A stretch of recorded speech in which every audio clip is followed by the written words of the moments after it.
ಹ್ಮ್ ನಾನ್ಯಾರು? ಹೇ ಕಶ್ಯಪ ಬ್ರಹ್ಮನ ಮಗ, ದಿತಿಗರ್ಭ ಸಂಜಾತ, ಚತುರ್ಮುಖ ಬ್ರಹ್ಮನ ಮೊಮ್ಮಗ. ವಿಧಾತನಿಂದಲೇ ವಿಧಿ ಬರಹವನ್ನೇ ಬದಲಾಯಿಸಿ ಮರಣವನ್ನೇ ಮೆಟ್ಟಿ ನಿಂತ ಮಹಾವೀರ. ಅದಿತಿ ಮಕ್ಕಳ ಅಟ್ಟಹಾಸವನ್ನು ಸುಟ್ಟು ಆದಿತ್ಯನ ಅಟ್ಟಹಾಸನು ಮಟ್ಟ ಹಾಕಿದ ಸಾಹಸಿ. ಅತಳ ವಿತಳ ಸುತಳ ರಸಾತಳ ತಲಾತಳ ಮಹಾತಳ ಪಾತಾಳಗಳನ್ನು ಪಾದದಲ್ಲಿ ತುಳಿದಿಟ್ಟ ಪರಾಕ್ರಮಶಾಲಿ. ಅಡಿಯಿಟ್ಟರೆ ಬಿಡಿಯುವುದು ಭೂಮಿ, ತಲೆ ಎತ್ತಲೆ ಬೆಚ್ಚುವುದು ಬಾನು, ಕೈ ಎತ್ತಲೆ ನಡುಗುವುದು ಸೃಷ್ಟಿ.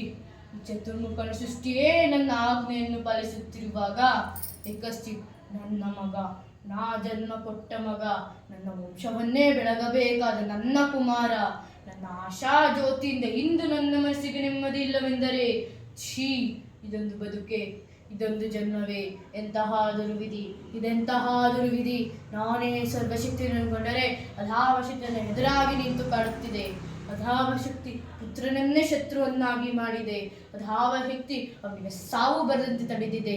ಅಧಾವ ಶಕ್ತಿ ನನ್ನ ಮುಖಭಂಗ ಮಾಡಿ ತಲೆ ತಗ್ಗಿಸುವಂತೆ ಮಾಡಿದೆ. ಅವನೇ, ಆ ದುಷ್ಟನೇ, ಆ ನನ್ನ ಕುಲವೈರ್ಯದ ಹರಿಯೇ ಇದಕ್ಕೆಲ್ಲ ಕಾರಣ. ಎಲ್ಲವೆಲ್ಲವೋ ಹರಿ, ಕಪಟಿ, ವಂಚಕಿ, ನನ್ನ ಮಗನ ಹೃದಯಾಂತರಾಳವನ್ನು ಹೊಕ್ಕು ಅವನ ತಲೆ ಕೆಡಿಸಿ ನಿನ್ನ ಮನ ಬಂದಂತೆ ಆಡಿಸುತ್ತಿರುವೆಯಾ?